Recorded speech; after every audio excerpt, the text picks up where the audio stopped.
Sa pag-arangkada ng pagdinig sa impeachment complaint laban kay Vice President Sara Duterte ay umalma si House Committee on Justice Chairperson Representative Jervy Luistro sa mga pahayag ng pangalawang Pangulo. Sa detalye, alamin natin mula kay Mari Ocampo. Mari? Naomi, kahit nga may impeachment, tuloy ang obligasyon.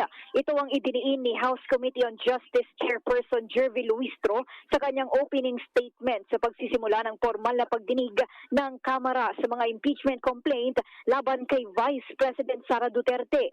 Bago ang pagsisimula ng hearing, naglabas ng pahayag ang bise kung saan pinuna niya ang mini trial ng Kamara at tinawag itong ikatlong fishing expedition laban sa kanya. Hinighlight din ng ikalawang Pangulo na maraming kinakaharap na problema ang bansa at ginagamit lamang ang impeachment hearing upang makabuo ng media narrative ang Kamara. Pero ayon kay Luistro, hindi tumitigil ang Kongreso sa kanilang trabaho at kahit may impeachment, tuloy ang kanilang mandato. Ibinida ng Batangas 2nd District Representative ang mga panukalang naipatupad ng Kongreso kamakailan para mapabuti ang buhay ng mga Pilipino, kagaya ang pag-abolish ng travel tax, mga panukala sa sektor ng edukasyon, ang anti-political dynasty bill at ang pagpasa ng panukalang isuspinde o bawasan ng excise tax.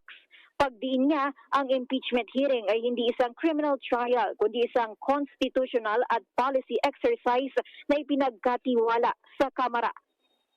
At yan muna ang ulat mula rito sa Kongreso. Ako, si Mari Ocampo ng PRTV News, nagseserbisyo para sa Pilipino.